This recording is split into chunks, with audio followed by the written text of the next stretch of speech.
Olá, bom dia, terça-feira, 18 de outubro de 2016. Eu sou Paula Vaparelli e esse é o Bom Dia Baixada ao vivo pela Santa Cecília TV. A partir de agora, você fica bem informado pela próxima hora. Para comentar as notícias do dia, contamos com o vereador Dionísio Pereira Aguiar, o Boquinha, e o empresário e advogado, nosso comentarista aqui no Bom Dia Baixada, Rogério Conde.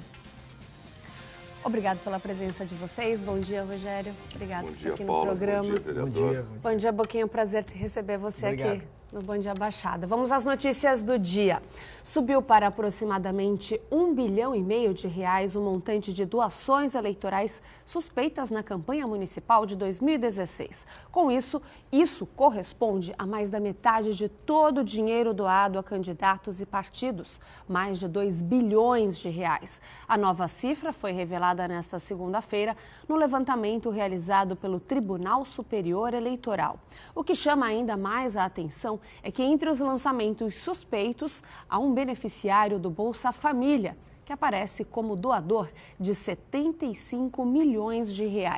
Um outro beneficiário do mesmo programa aparece como sócio de uma empresa de produções que faturou mais de R$3 milhões por serviços prestados às campanhas. A pergunta que não quer calar é mesmo com essas mudanças na legislação, ainda continua difícil de controlar essas fraudes? Rogério. Bom, deveria ter sido mais amenizado, né? Acho que mas esses números são muito impressionantes. Assustadores, principalmente quando envolve... Tudo foi envolvendo o Bolsa Família, a gente veio acompanhando isso já no Bom Dia Baixada já faz algum tempo. São números muito expressivos.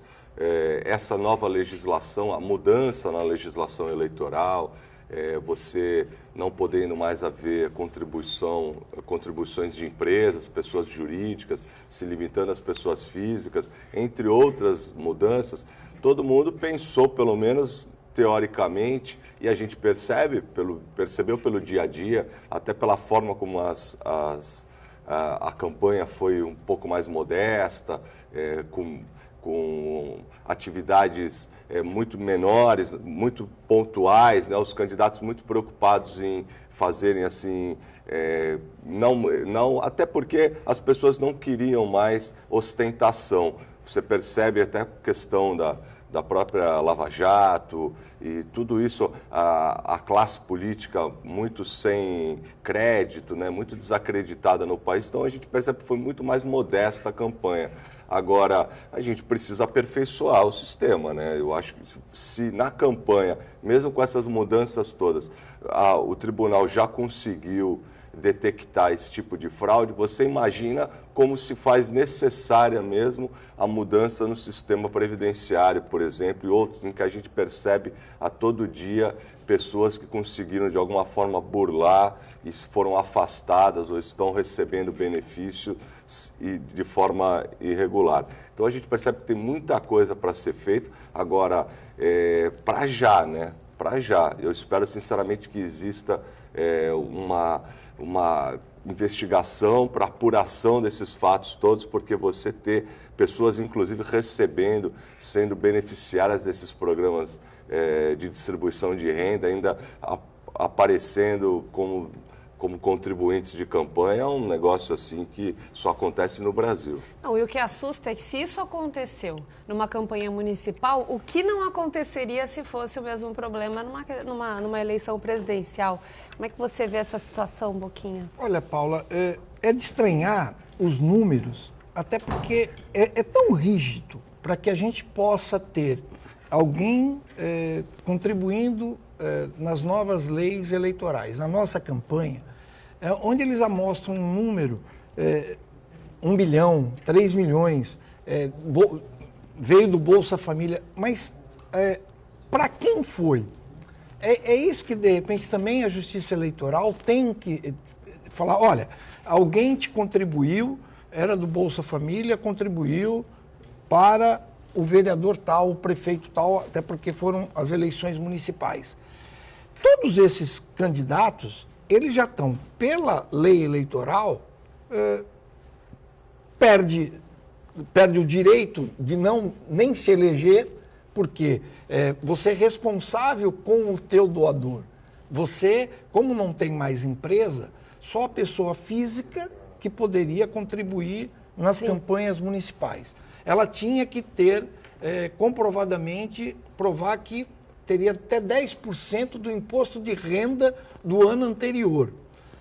Fora todas essas regras, você acabaria tendo um dinheiro irregular, o que seria, no passado, o caixa 2 na tua campanha, você está com a tua campanha perdida já. Então, esses números, claro, são preocupantes, porque são números oficiais, mas também está na hora da Justiça Eleitoral dizer o seguinte, olha, essa pessoa do Bolsa Família contribuiu para o candidato X. Esse candidato, se ganhou, se perdeu, teve êxito eleitoralmente, ele já está cassado, vai ser impugnado, se por acaso ele teve êxito com os votos, ele não vai tomar posse, ele vai ficar impedido. Porque aí dá para todos os outros, para o Brasil afora, a clareza, não, nós estamos indo por um caminho certo. De repente esses números assustadores são lançados, mas não dizem quem foram os beneficiados. Eu acho que está na hora da Justiça Eleitoral, colocou. E concordo com o Conde, numa eleição completamente atípica do que era e do que foi anos anteriores, a pessoa teve que bater bastante perna para poder ir ao seu eleitor, explicar a sua proposta de campanha, o que ela pretendia fazer, ou seja candidata a vereadora, ou seja candidata a prefeito, ela tinha a necessidade porque não tinha o poder, pelo menos aqui na Baixada, onde nós acompanhamos, o poder financeiro de grandes produções, principalmente de marketing, que contratavam, praticamente ficava impedido, porque você não tinha o apoio do dinheiro de empresas. E aí você é surpreendido com esses números pela Justiça Eleitoral. Eu confesso que eu aguardo para os próximos dias que ela comece a mostrar quem foram os candidatos eu acho beneficiados. Eu acho que a tendência é essa, né, Boquinha? Talvez ela não tenha divulgado agora por uma questão até processual, porque agora começa o tribunal abre uma ação, uma investigação a respeito, então você não dá os nomes. Mas eu acho que inevitavelmente vai ter que, porque tem que aparecer para onde esse dinheiro foi depositado, porque você tem que colocar o CPF na sua prestação de contas de quem contribuiu e tudo. Porque não pode ter sobra, né? Tem mais isso, não pode ter sobra na conta. E fora isso, toda a rigidez de você prestar conta, eu falo por mim, ontem mesmo eu fui ao banco, eu não consegui fechar a minha conta ainda, porque tem um cheque que eu dei que a pessoa não descontou. Eu, inclusive, liguei, olha, você perdeu o cheque, o que aconteceu? Estou estranhando, porque o banco já voltou há uma semana e não foi descontado. Um cheque de R$450. O dinheiro precisa sair da conta. E precisa sair da conta para você poder fechar e pedir o fechamento, né? Zerar a conta. Agora, por outro lado, eu só espero que realmente divulguem e que não seja estes recursos todos que andam aparecendo, não seja destinado para o candidato e tenha vindo para os partidos. Porque uns valores tão altos, muito alto. Por exemplo, como essa da pessoa que é do Bolsa Família, 3 milhões de reais destinado. Foi usado o CPF. Bom, ela usou o CPF, o candidato que recebeu aquela doação, ele tem por obrigação de verificar né, quem foi aquele doador dele. Então, ele é responsável. Eu só espero que não tenha ido para o partido, né? Porque é onde também a gente tem que voltar a discutir, que é a questão do fundo partidário. De novo, os candidatos têm uma dificuldade muito grande, o partido tem um montante de dinheiro e que acaba não dividindo né, para os seus candidatos o seu fundo partidário. Sempre é um mistério saber... Não, divide de forma mais conveniente para os dirigentes do partido. Do partido, né? Eu acho que isso é uma boa oportunidade, pelo menos da Justiça Eleitoral, também fazer essa verificação, porque ajudaria muito.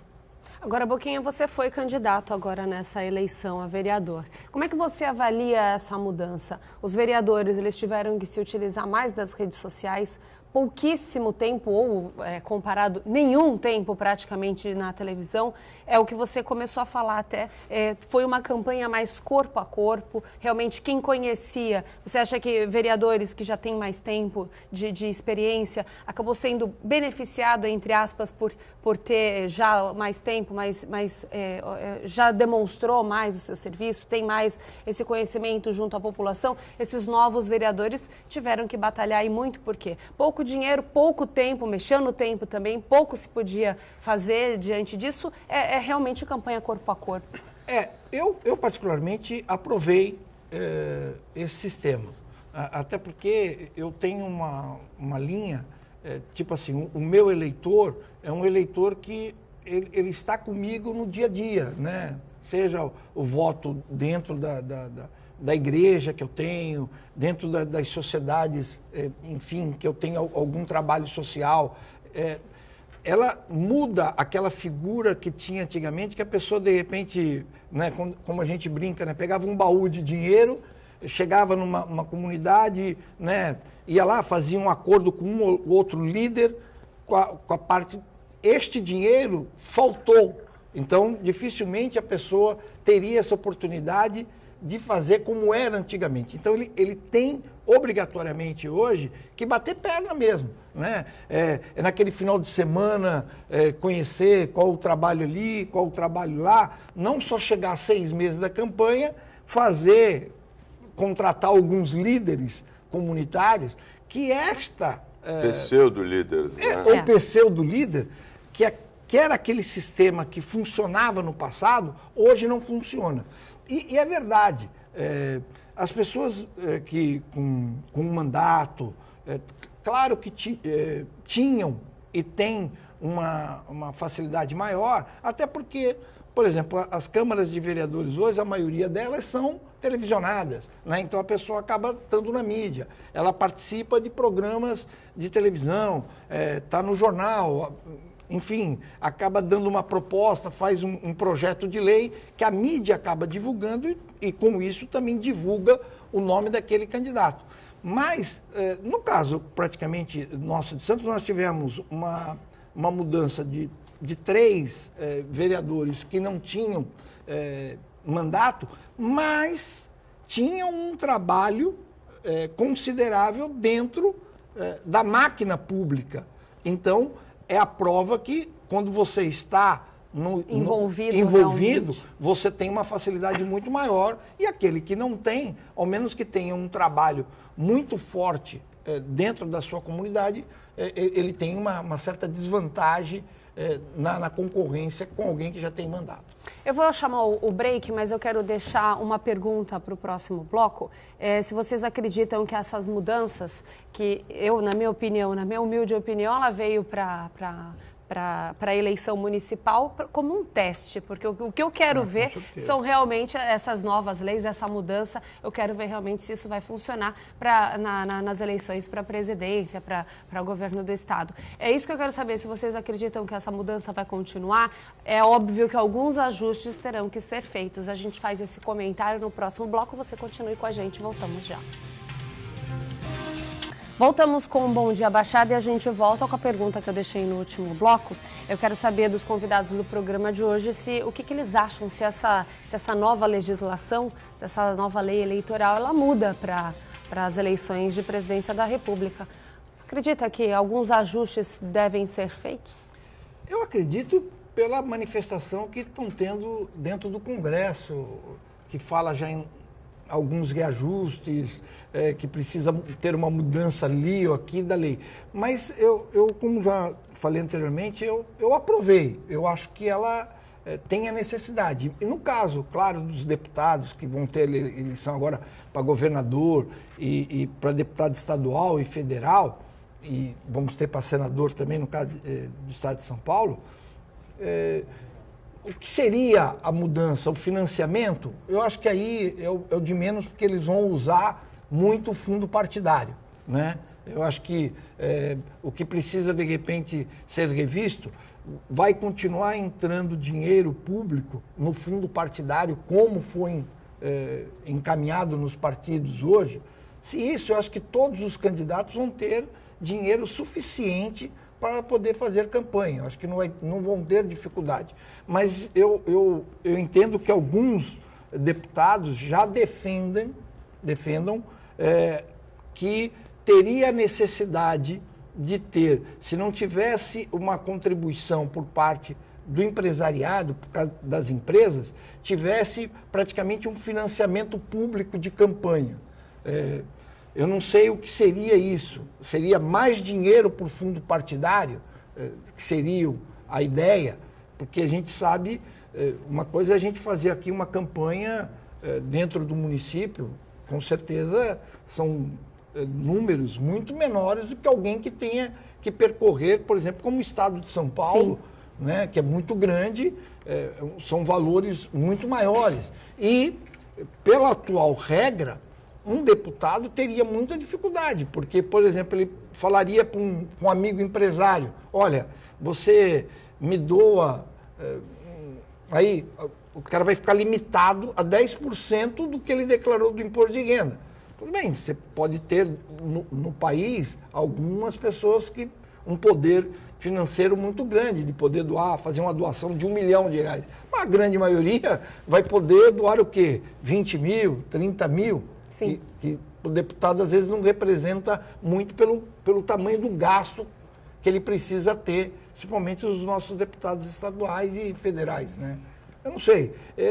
Eu acredito que eles vão fazer mudança, mas eu gostaria que eles fizessem uma campanha para deputado como nós fizemos para vereador, para eles sentirem na pele o que é, né, ter que bater perna para pedir voto. O que preocupa é se numa campanha simples, de menor proporção, que é a campanha municipal, a gente já está tendo acesso a essas informações de milhões sendo desviados aí desviados ou enfim, através do Bolsa Família. O que a gente pode dizer de uma campanha a governador, uma campanha a presidente? Não, eu não tenho dúvida disso. Eu acho que os desvios acontecem, os erros são cometidos, mas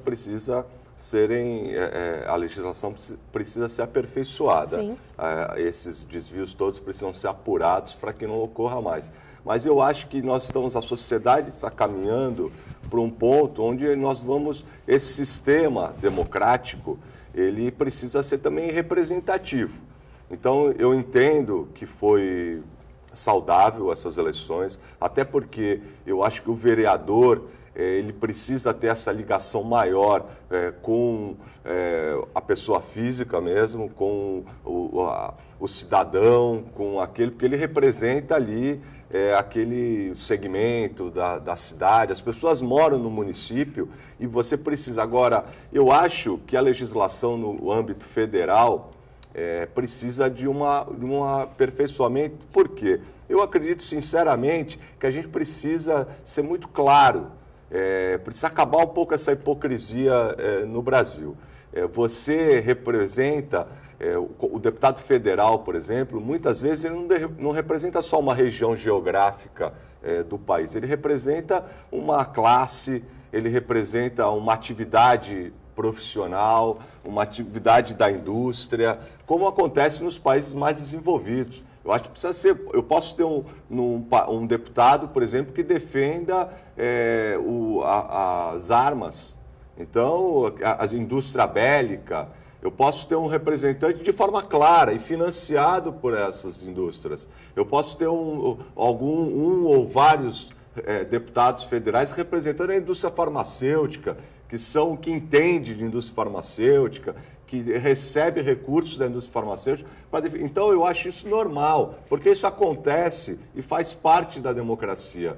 Então, no âmbito federal, eu acho que a legislação vai precisar ser mais apurada para que essas distorções não aconteçam. Então, eu acho que a nossa democracia é uma democracia jovem. Eu acho que a questão da Lava Jato, por exemplo, eu acho que modificou a cabeça, a consciência do brasileiro. As pessoas estão se preocupando mais e estão dando valor para a importância dessa ferramenta de transformação da sociedade que é o voto, e estão começando a entender mais o processo. Então, eu acho que é uma questão de a gente ir apurando.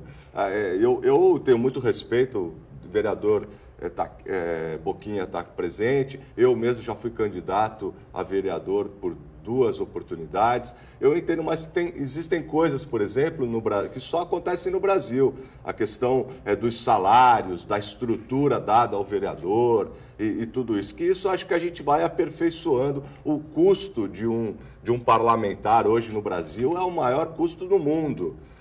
Então, são distorções num país que ainda é muito novo, que ainda está consolidando sua democracia, que eu acho que aos poucos a gente vai conseguindo aperfeiçoar. Mas eu, sinceramente, faço uma avaliação dessa primeira experiência no âmbito municipal, muito interessante. Eu acho que valeu, porque política você não faz, como o Boquinha falou, 6 meses antes. Aquele que é um indivíduo que ele é, um ator político, ele faz política durante a vida toda dele.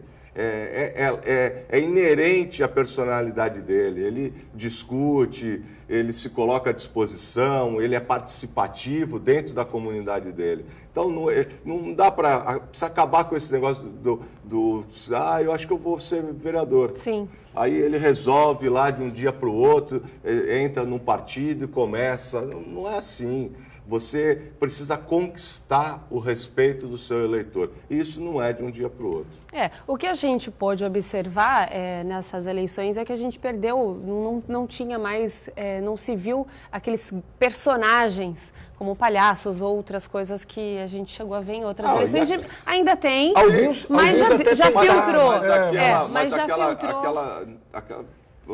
Aquelas práticas de você de madrugada jogar um monte de papel na porta. Uma eleição mais limpa. Sabe, é um negócio que as pessoas não querem mais isso. Conde, você esteve aqui no programa e muitas vezes a gente até comentou que nem parecia que nós estávamos num período eleitoral. Alguns reclamavam onde está a festa da democracia. Sim. A festa da democracia não se limita a você ter papel distribuído. Na verdade, isso é uma sujeira, aqueles cavaletes, 500 mil cavaletes, que você não consegue nem transitar pela cidade, bandeiras e tudo isso. A festa da democracia, eu acho que ela é muito mais comprometida com a palavra, com o discurso e com a atitude do candidato. Eu concordo, em muito se mudou, mas algumas alterações, como nós até estamos comentando, precisa, por exemplo, tem uma cláusula na lei que todo material impresso, né, já que você falou do cavalete, eu concordo, era uma coisa horrorosa, foi salutar a proibição, mas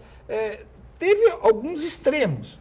Por exemplo, você era impedido de fazer, você tinha uma medida própria, até meio metro da divulgação do seu nome ou de um cartaz. Você era obrigado a fazer de papel, você não poderia fazer de material de plástico, porque a lei, quando lá fizeram, obrigaram que tinha que ser papel. Então, essas alterações, eu acho que porque impediu, precisa ter foram um extremo, né? Alguns extremos, mas o pré-campanha que não se tinha, por exemplo, na campanha de 2012, que você não podia fazer uma reunião de pré-candidato, eu acho que hoje foi salutar. Você poder ir nos lugares, reunir o que era proibido até 4 anos atrás, se apresentando como um pré-candidato. Isso é muito bom, porque é aquela oportunidade que, como o Conde falou, que você não tira aquela figura daquela pessoa, não, eu quero ser candidato. Não, ele obrigatoriamente vai ter que se reunir com a comunidade dele e explicar o porquê que ele quer ser candidato dentro da cidade, o que faz o vereador, o que não faz. Acabou-se também daquelas promessas malucas que às vezes a pessoa ia aqui, olha, eu sou candidato a vereador, eu vou construir isso, vou construir aquilo. O vereador não constrói nada, isso era parte do... Então, eu vejo que estas mudanças foram muito educativas para a população, até para poder entender a função, o que faz um vereador, o que faz o prefeito e assim por diante. Então, eu espero, com algumas alterações mínimas que tiveram na lei, mas, do modo geral, essa nova lei eleitoral foi muito boa. Vamos ver as mudanças para as próximas, né? Nós vamos para um rápido intervalo, você continue com a gente. Bom Dia Baixada volta já. Voltamos com o Bom Dia Baixada. O relator responsável pela Operação Lava Jato no Supremo Tribunal Federal, ministro Luiz Roberto Barroso, concedeu nesta segunda-feira o perdão da pena imposta ao ex-ministro José Dirceu relativo ao indulto de Natal, algo que a defesa já tinha pedido. E eu pergunto para vocês acreditam que a Lava Jato pode enfraquecer depois dessa troca de presidência? Haja visto o que aconteceu nessa segunda-feira aí. Ninguém esperava, né, esse perdão. Eu acho que é isso que a população, do modo geral, acaba não conseguindo entender, né? Esse indulto, aquela menina lá que mata o pai e a mãe e sai no dia do pai e da mãe. No dia do... tem o indulto. Do indulto. Quer dizer, a população, no modo geral, não consegue entender isso, né? Então, tem aí agora o indulto... tá na lei, né? Ele pode pleitear, mas só pode pleitear isso quem tem um excelente advogado, né, uma banca de advogados que consegue, né, ter o argumento suficiente para convencer o Supremo, né, para que receba esse indulto, que na verdade é um perdão, né, que ele teve da pena. Para a grande maioria da população, ela não aceita. Eu acredito que isso não vai enfraquecer em nada o trabalho da Lava Jato, né? Até porque a população está bem atenta a essas manobras que estão acontecendo. Essa semana mesmo tem aí mais uma denúncia do caso do ex-ministro que vendia, porque o filho era dono, né? Enfim, tinha um escritório de advocacia e vendia sentença. Infelizmente, essas coisas ainda acontecem no país, na maior corte, onde todo mundo esperava que aqueles juízes seriam, né, algo que o que eles ali decidissem não teria nenhum perigo, né, de corrupção. Sim. Ou de interesse político. O homem da lei, né? A força maior. A força maior. Infelizmente, quando acontecem esses casos, a população, no modo geral, estranha. É que, na verdade, é um direito que qualquer preso tem, mas só consegue ter êxito aqueles, né, que tiveram bons advogados. Por isso que muita gente fala, dificilmente uma pessoa vai para a cadeia. Só não vai para a cadeia aquele que não tem um bom advogado. Graças a Deus, né, nós estamos vendo ao contrário com o juiz, né, Moro, porque ele consegue, né, com todo o poder que tem, né, o dono da empreiteira, essas coisas todas, mantê-lo ainda na prisão, né? Eu espero que ela não enfraqueça, mas, no modo geral, nós, população, temos que ficar atento, né, acompanhar de perto para que esses que foram condenados acabam não recebendo essas penas, porque é muito fácil, de repente, você ficar lá 2 anos, ir para casa com uma prisão domiciliar, numa bela mansão, com piscina, essas coisas todas, ainda com 50 milhões, né, em algum paraíso fiscal. Ora, assim muita gente quer ficar presa, né?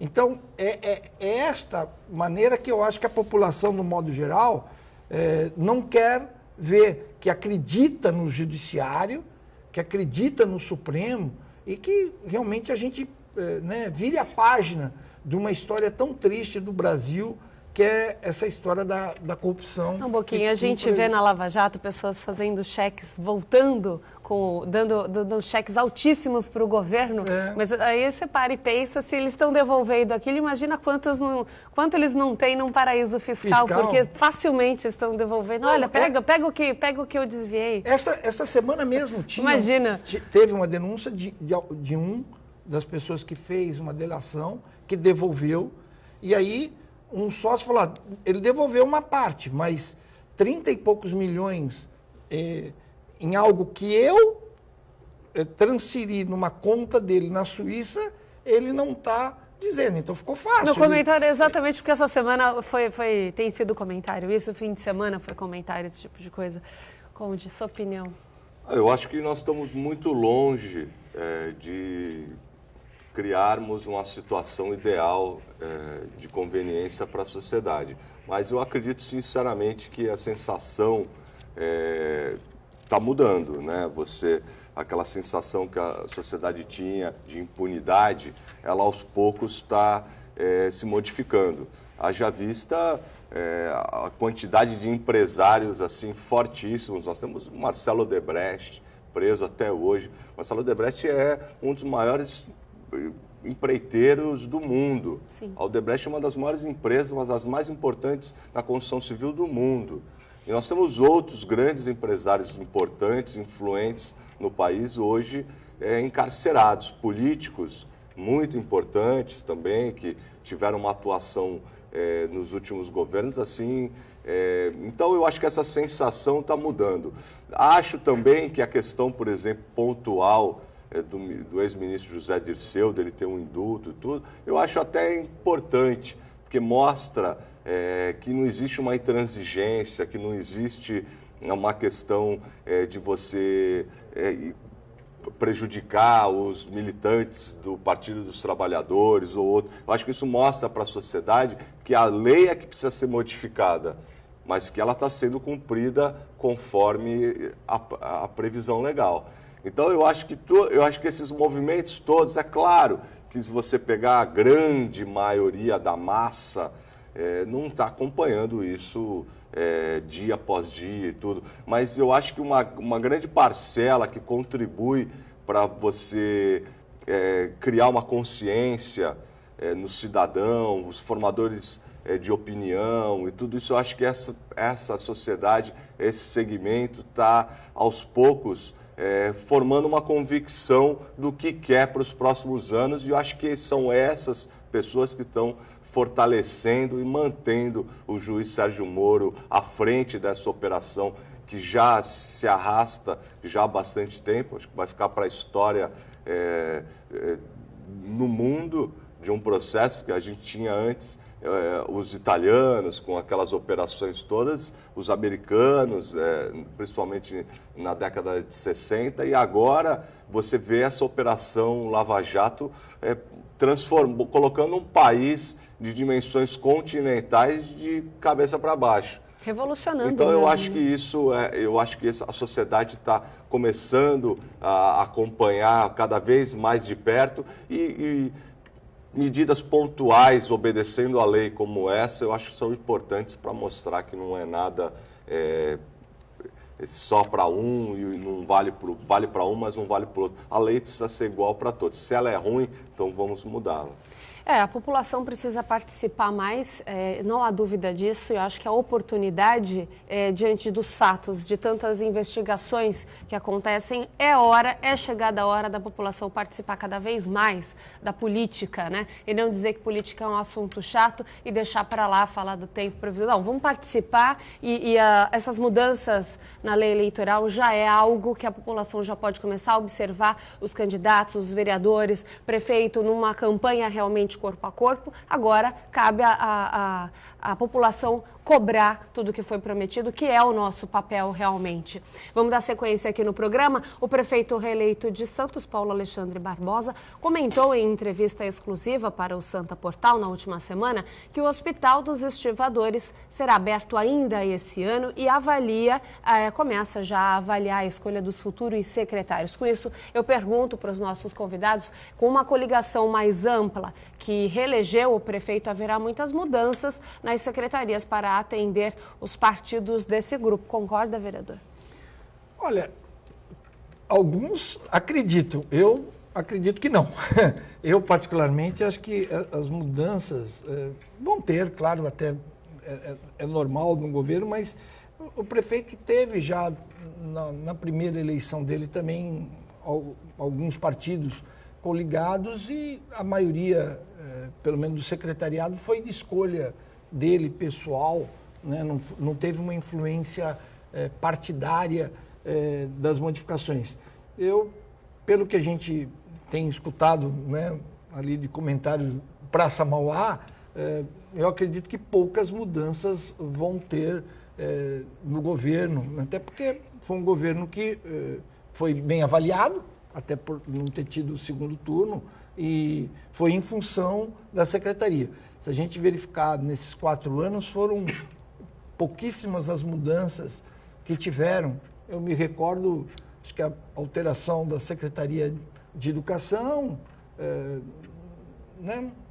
2 ou 3 secretarias, Secretaria do Meio Ambiente, que teve uma secretaria que mudou mais de secretário, que foram 3 secretários junto aos últimos 4 anos, mas, do modo geral, não teve muita alteração do secretariado, né? Eu acredito que a equipe que aí está deva permanecer, né? Mas o prefeito vai ter tempo aí suficiente para poder escolher e fazer uma avaliação do que foram os 4 anos dos seus atuais secretários. Acredita, Rogério, que haja alguma mudança? De jeito nenhum. Acho que não vai haver mudança nenhuma. A gente percebe, até pela posição, da forma como o prefeito se posicionou perante sua reeleição, fazendo uma chapa pura. Acho que o prefeito que vai à eleição com uma chapa pura, ele não está preocupado, ou pelo menos aparentemente, com a questão de outros partidos. Então, eu acredito que não. Acho que pode haver a mudança. Assim, eu acredito em mudança quando o cenário, quando você muda o gestor, né, muda o ator político, aquele secretário que tem uma filosofia diferente de trabalho do que estava anteriormente. Aí você tem uma guinada, de repente, na condução daquela secretaria, da forma como ela trabalha, da forma como ela pensa. Mas eu acho que se houver mudança é questão de conveniência pessoal dele, ou por querer preservar alguém, ou querer dar mais visibilidade para outro, mas dentro da esfera, do círculo de relacionamento dele, daqueles que têm a confiança, gozam da confiança do prefeito. O prefeito que teve a avaliação que teve, foi para a reeleição com essa postura, tudo. Não acredito em mudanças significativas. Eu ainda, antes de chamar o intervalo comercial, quero fazer uma pergunta para o Boquinha. Vereador, quais as expectativas em relação ao governo, já que o senhor obteve uma boa votação, né, 2.284 votos pelo PSDB, mas ficou na suplência? Olha, tem um mandato até dia 31 de dezembro, né? Depois, alguns participam ou não do governo. Não tive nenhum convite, nem conversamos nada a respeito disso. Eu acho que ainda é cedo, eu tenho que cumprir o meu mandato, mas foi um pouco o que o Conde falou. Eu sou um ente político, vou continuar fazendo política. Sempre teve essa vida pública, né? Da vida pública dentro da minha cidade. Eu acho que a gente, e sou prova disso, voltei a assumir a Câmara numa fatalidade da morte do Marco, por eu ter sido o primeiro suplente na outra eleição também, e de repente é vida que segue. Vou continuar dentro do meu comércio, da minha área profissional, mas acompanhando a política. Se porventura for convidado a fazer parte do governo ou não, dentro de uma conjuntura que eu acho que esteja preparado para assumir, aceito ou não, mas não é algo que a gente, por ter perdido uma eleição, você fica afastado da vida pública. Não, eu acho que a gente precisa, é bom, é salutar. Às vezes até muito pelo contrário, porque você fica solto, fica livre para poder expor uma posição de forma mais isenta. Os pensamentos que tem, eu acho que a gente tem muito que possa contribuir para a nossa cidade, independente de você estar com um cargo de vereador ou não, né? Claro que é muito bom ser vereador dentro da cidade, é uma honra de Santos, mas não só por ter perdido uma eleição, de repente a gente fica, né, fora ou esquece da vida pública. Vou continuar na vida pública, mas pelo menos até dia 31 com mandato, e aí, quem sabe, a partir de janeiro, né, Deus tem o comando de tudo. Sim. A gente tudo pode acontecer até lá. Tudo pode acontecer até lá. Até porque, né, Boquinha, como a gente estava falando até em blocos anteriores, quem tem uma vida pública, a pessoa não muda por não ter entrado ou não. continua participando ativamente. E a população também sempre vai te chamar de vereador. Eu acho que tem esse contato, assim como alguns prefeitos sempre continuam sendo prefeito para a população. Agora, aproveitando, antes de chamar o intervalo ainda, Rogério, você já foi candidato em outras eleições. Por que nessa não saiu candidato? Acredita que possa ter sido também por causa da mudança na legislação, ou alguma coisa assim? Ou às vezes, como você colocou, é melhor você estar fora apoiou muitos candidatos nessa eleição. Como é que foi essa mudança? Não foi. A questão não foi de mudança na legislação, muito pelo contrário. A gente até abordou aqui esse assunto e eu sou a favor dessa mudança. A questão é que eu vinha já num processo de bastante tempo. Como eu disse antes, acho que política a gente não faz 6 meses antes. Quando a gente se envolve, eu me envolvo muito, sempre procurei.